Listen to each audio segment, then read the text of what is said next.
മുസ്ലിം ലീഗിൻ്റെ മലപ്പുറം ജില്ലാ general secretary ആയിട്ടുള്ള ശ്രീ പി അബ്ദുൽ ഹമീദ് മാസ്റ്റർ ഈ ഒരു ഘട്ടത്തിൽ റിപ്പോർട്ടർ ചാനലിനോടൊപ്പം ചേരുന്നുണ്ട്.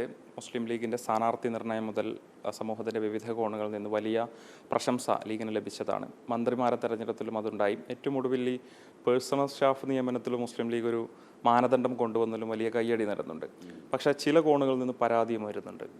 അതിൽ മാനദണ്ഡങ്ങൾ അത് കൃത്യമായിട്ട് പാലിക്കുന്നുണ്ടോ? അത് പൂർത്തിയായോ പേഴ്സണൽ സ്റ്റാഫ് തിരഞ്ഞെടുക്കുന്നത്? അല്ല, അത് മുസ്ലിം ലീഗിൻ്റെ സംസ്ഥാന കമ്മിറ്റിയാണ് അത് നിർവഹിച്ചുകൊണ്ടിരിക്കുന്നത്.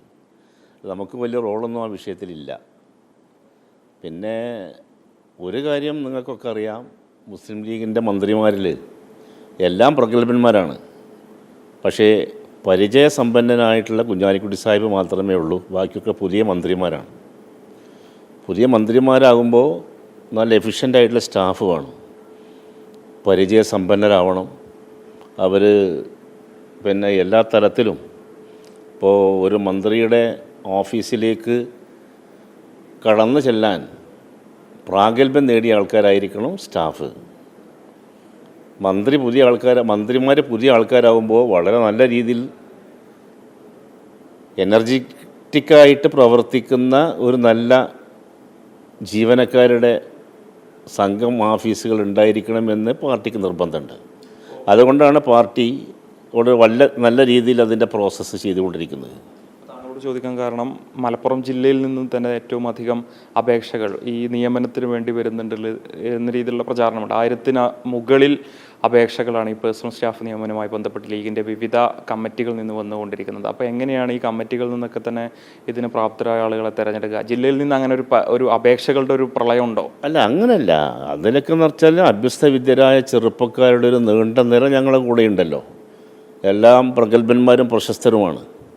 പക്ഷേ ഒരു മന്ത്രിയുടെ ഓഫീസിലേക്ക് എന്ന് പറയുമ്പോൾ അതിന് വളരെ നിർബന്ധമായിട്ടും ആ മന്ത്രിക്ക് യഥാസമയം കാര്യങ്ങൾ ഗ്രഹിപ്പിക്കാൻ പറ്റുന്ന പ്രാപ്തരായിട്ടുള്ള ഉദ്യോഗസ്ഥന്മാർ വേണമെന്ന് പാർട്ടിക്ക് നിർബന്ധമുണ്ട്. അതുകൊണ്ടാണ് വളരെ സുതാര്യമായിട്ട് വളരെ നല്ല രീതിയിൽ മുസ്ലിം ലീഗിൻ്റെ സംസ്ഥാന കമ്മിറ്റി ഈ പ്രോസസ്സ് നിർവഹിച്ചുകൊണ്ടിരിക്കുന്നത്.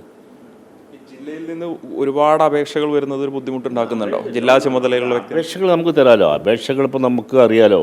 ഇത് മലപ്പുറം ജില്ലയാണ്. ഏകദേശം 50 ലക്ഷത്തോളം പോപ്പുലേഷനുള്ള ജില്ലയാണ്. പിന്നെ ഇവിടെയാണെന്നുണ്ടെങ്കിൽ നല്ല നല്ല പ്രതിഭാശാലികളായ ഒരുപാട് ആൾക്കാരുടെ ഒരു ജില്ലയാണ്. എല്ലാവർക്കും താല്പര്യം ഉണ്ടാവും. അല്ല, അപ്പോൾ അതൊക്കെ പരിശോധിച്ചിട്ട് ഏറ്റവും കഴിവുള്ള ഒരു നിരയെ ഈ മന്ത്രിമാരുടെ ഓഫീസിലേക്ക് തിരഞ്ഞെടുക്കാൻ ഉള്ള പ്രോസസ്സ് ഇപ്പോൾ നടന്നുകൊണ്ടിരിക്കുക. മിക്കവാറും പൂർത്തീകരിക്കുന്ന അതിൻ്റെ ഒരു അന്തിമഘട്ടത്തിലാണ്. വിമർശന ഇക്കാര്യത്തിലെ പാർട്ടിക്കുള്ളിൽ നിന്ന് തന്നെ പ്രചരിക്കുന്നത്, പാർട്ടി സംഘടനാ തലത്തിൽ അച്ചടക്ക നടപടി നേരിട്ട് പിന്നീട് പാർട്ടിയിലേക്ക് തിരിച്ചു വന്ന ആളുകളെ ഉൾപ്പെടെ പ്രധാനപ്പെട്ട പേഴ്സണൽ സ്റ്റാഫ് പോലെയുള്ള നിയമനങ്ങളിലേക്ക് കൊണ്ടുവരാനുള്ള ശ്രമം നടക്കുന്നു എന്നുള്ളതാണ്. അങ്ങനെ ഉണ്ടോ? ഞാനൊന്നുമില്ല. അതൊന്നും പാർട്ടിക്കകത്ത് അങ്ങനെ ആരെങ്കിലും അറിയാതെ കടന്നു കൂടിയിട്ടെങ്കിൽ അതൊന്നും മുന്നോട്ട് പോകുമെന്ന് എനിക്ക് തോന്നുന്നില്ല. അതൊക്കെ വളരെ കൃത്യമായിട്ട് തന്നെ പരിശോധിച്ചിട്ടുള്ളൂ. മന്ത്രിമാരുടെ ഓഫീസിലേക്ക് നമ്മൾ സ്റ്റാഫിനെ തിരഞ്ഞെടുക്കുള്ളൂ. എല്ലാ കാര്യങ്ങളും പരിശോധിക്കും. ഒരു സംശയം അക്കാര്യത്തിലില്ല. ഈ സംസ്ഥാന സർക്കാർ ചുമതല ഏറ്റെടുത്ത് കുറച്ച് ദിവസങ്ങളായിട്ടുള്ളൂ, പ്രവർത്തനങ്ങളുമായിട്ട് മുന്നോട്ട് പോകുന്നുണ്ട്. അപ്പോൾ അതിനിടയിൽ നമ്മുടെ മന്ത്രിയായിട്ടുള്ള ബിന്ദു കൃഷ്ണ വെള്ളാപ്പള്ളി നടേശനെ സന്ദർശിച്ചത് വലിയ വിവാദമായിട്ടുണ്ട്. അതിനെതിരെ വലിയ വിമർശനം വരുന്നുണ്ട്. വെള്ളാപ്പള്ളി കഴിഞ്ഞ കുറേ കാലങ്ങളായിട്ട് ലീഗിനെ കാരണമായിട്ട് വിമർശിക്കുന്നതും പല ആരോപണങ്ങളും ഉന്നയിക്കുന്നതൊക്കെ കണ്ടതാണ്. അല്ല, ഞാൻ പറയണത് അതിനൊന്നും ഇപ്പോൾ ഞാൻ മറുപടി പറയാം. ഞങ്ങൾ നേരത്തെ മറുപടി പറഞ്ഞിട്ടുണ്ട്. ഈ വിഷയത്തിലൊക്കെ നമ്മളൊരു നിലപാട് നമ്മൾ പറഞ്ഞിട്ടുണ്ട്. ഇപ്പോൾ ഈ മറ്റേ പല ആൾക്കാർ ഈ കാണുന്ന കൂട്ടത്തിൽ ചിലപ്പോൾ കണ്ടതായിരിക്കുന്ന ഞാൻ മനസ്സിലാക്കുന്നത്. അതിന് വേറെ ഒരു ഭാഷ്യം കൊടുക്കേണ്ട ആവശ്യമുണ്ടെന്ന് എനിക്ക് തോന്നുന്നില്ല.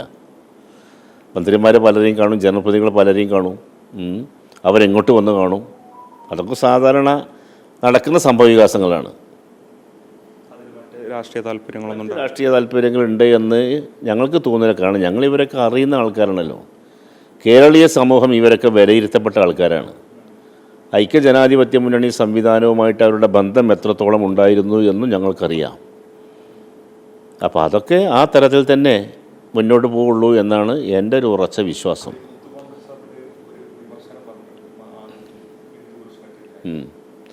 ഞാൻ വിമർശനം പറയാനൊന്നും പിന്നെ വെള്ളാപ്പള്ളി നടേശനെ സംബന്ധിച്ചിടത്തോളം അദ്ദേഹം ജില്ലക്കെതിരായിട്ട്, പ്രത്യേകിച്ചിട്ട് മതന്യൂനപക്ഷങ്ങൾക്കെതിരായിട്ട്, മുസ്ലിമീങ്ങൾക്കെതിരായിട്ടുള്ള ഒരു വലിയ തരത്തിലുള്ള പ്രചണ്ഡമായ പ്രചാരവേലകൾ അഴിച്ചുവിട്ടപ്പോൾ അതിന് അതിൻ്റേതായ അർത്ഥത്തിൽ മറുപടി കൊടുത്തിട്ടുണ്ട്. അത് അതുമ്പോൾ നിന്നു. ഇനി മറ്റുള്ള കാര്യത്തിലേക്ക് ഞാൻ ഈ വിഷയത്തിൽ കിടക്കുന്നില്ല. അത് കണക്ട് ചെയ്യാൻ ഉദ്ദേശിക്കുന്നില്ല. ആർക്കും ആരെയും പോയി കാണാം. അതിലെന്തായിരിക്കണം? മറ്റൊരു പ്രധാനപ്പെട്ട കാര്യം, മുനമ്പും ഭൂമി വിഷയവുമായി ബന്ധപ്പെട്ട് UDF പ്രതിപക്ഷത്തായിരുന്ന സമയത്ത് തന്നെ അതിൽ സംസ്ഥാന സർക്കാരിൻ്റെ ഇടപെടൽ, അതിനെതിരെ വലിയ വിമർശനം VD സതീശൻ ഉൾപ്പെടെ ഉന്നയിച്ച, ഭരണത്തിൽ വന്ന 10 മിനിറ്റ് കൊണ്ട് പരിഹരിക്കുമെന്ന് പറഞ്ഞതാണ്. പക്ഷെ അതിപ്പോഴും പരിഹരിക്കുന്നില്ലല്ലോ 10 മിനിറ്റ് കൊണ്ട് എന്നൊരു ചോദ്യം മറുഭാഗത്ത് ഉയരുന്നുണ്ട്. അതിനിടയിൽ ഉമീദ് പോർട്ടൽ ഉൾപ്പെടെ വഖഫ് ബോർഡ് രജിസ്റ്റർ ചെയ്തതിനെതിരെ തിരിച്ചും മുഖ്യമന്ത്രി പറയുന്നത് നമ്മൾക്ക് ഇതൊക്കെ വളരെ സമഗ്രമായ പരിശോധനയ്ക്ക് വിധേയമാക്കേണ്ട കാര്യങ്ങളാണ്. അതൊക്കെ തീർച്ചയായിട്ടും ഐക്യ ജനാധിപത്യ മുന്നണി അത് വളരെ ഗൗരവമായിട്ട് തന്നെ ഈ വിഷയം കണക്കിലെടുക്കും. ഇലക്കും ഉള്ളിനും കേടുപറ്റാത്ത രൂപത്തിൽ എല്ലാവരെയും ചേർത്ത് പിടിച്ചുകൊണ്ട് ഉള്ള ഒരു തീരുമാനം ഈ വിഷയത്തിലൊക്കെ ഉണ്ടാവും. യാതൊരു സംശയവും അക്കാര്യത്തിലില്ല. വഖഫ് ബോർഡ് ചെയർമാൻ KS ഹംസ പറയുന്നത് മുസ്ലിം ലീഗിൻ്റെ റഷീദ് അലി തങ്ങൾ വഖഫ് ബോർഡ് ചെയർമാനായിരുന്ന സമയത്ത് സംഭവിച്ച ചില പാകപ്പിഴകളാണ് ഇപ്പോഴത്തെ പ്രശ്നങ്ങൾക്ക് കാരണം എന്നൊക്കെ തന്നെ അവർ ചൂണ്ടിക്കാണിക്കുന്നത്. അതിനുള്ളൊരു മറുപടി? അതൊക്കെ അനാവശ്യമായിട്ടുള്ള പ്രചാരവേലകളാണ്. അതൊന്നും മറുപടി അറിയിക്കുന്നില്ല. ഇവിടെ റഷീദ് അലി തങ്ങൾ വഖഫ് ബോർഡ് ചെയർമാനായിരുന്ന സന്ദർഭത്തിൽ വളരെ നല്ല രീതിയിലാണ് ആ വഖഫ് ബോർഡ് കൈകാര്യം ചെയ്തിരുന്നത്. ആർക്കും ഒരു ആക്ഷേപമില്ലാത്ത രൂപത്തിലാണ് അദ്ദേഹം കൈകാര്യം ചെയ്തിരുന്നത്. അദ്ദേഹം പാണക്കാട് കുടുംബത്തിൽപ്പെട്ട ആളാണ്. റഷീദ് അലി തങ്ങളാണ്, എല്ലാവർക്കും അദ്ദേഹത്തെ അറിയാം. അല്ലാതെ ഇപ്പോഴത്തെ വൈസ് ചെയർമാൻ പറയുന്നത് പോലെയുള്ള ഒരു തരത്തിലുള്ള രീതിയിലും അദ്ദേഹം വഖഫ് ബോർഡിന് കൊണ്ടുപോയിട്ടില്ല. കൃത്യമായിട്ട് കാര്യങ്ങൾ പഠിച്ച് പരിശോധിച്ചിട്ടാണ് ഓരോ വിഷയത്തിലും അദ്ദേഹം തീരുമാനമെടുക്കാറുള്ളത്. UDF സർക്കാർ ഉള്ളത് കൊണ്ട് തന്നെ നിലവിലുള്ള വഖഫ് ബോർഡിനുള്ള നിയമനം കൊടുത്തിരുന്നത് LDF സർക്കാരാണല്ലോ. അപ്പം അവരെടുക്കുന്ന പല തീരുമാനങ്ങളും രാഷ്ട്രീയപരമായിട്ട് UDFന് തിരിച്ചടിയാകുമ്പോൾ നിലവിലുള്ള വഖഫ് ബോർഡിനെതിരെ എന്തെങ്കിലും ഒരു നടപടി പിരിച്ചുവിടുക, അങ്ങനെ ഒരു അഭിപ്രായത്തിലേക്ക് അതൊക്കെ പരിശോധിക്കേണ്ട വിഷയങ്ങളാണ്. അതായത് ന്യായവിരുദ്ധമായിട്ട് ക്രമരഹിതമായിട്ട് എന്തെങ്കിലും നടന്നിട്ടുണ്ടെങ്കിൽ അത് റീകൺസിഡർ ചെയ്യേണ്ട ഏർപ്പാട് എന്തായിരുന്നാലും നോക്കും. യാതൊരു സംശയമല്ല. ന്യായത്തിൻ്റെ പക്ഷത്ത്, സത്യത്തിൻ്റെ പക്ഷത്ത് ഞങ്ങളുണ്ടാവും ആ വിഷയത്തിൽ.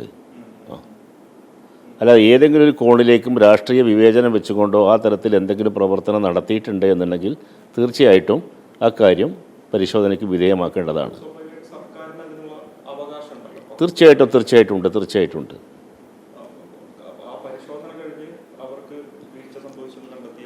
അല്ല, വീഴ്ച സംഭവിച്ചു എന്ന് കണ്ടെത്തിയാൽ തീർച്ചയായിട്ടും അത് പിന്നെ ആ തരത്തിലല്ലേ മുന്നോട്ട് പോവുള്ളൂ. വീഴ്ച സംഭവിച്ചു കഴിഞ്ഞാൽ പിന്നെ എന്താണത്? പിന്നെ അത് ശരിയായ മാർഗത്തിലൂടെ കാര്യങ്ങൾ മുന്നോട്ട് കൊണ്ടുപോകണ്ടേ? നടപടിയെ മുന്നോട്ട് പോകും. കാലാവധി പൂർത്തിയാക്കുന്നതിന് മുൻപ് വഖഫ് ബോർഡിലൊരു പുനഃസംഘടനയൊക്കെ തന്നെ നമുക്ക് പ്രതീക്ഷിക്കാമോ?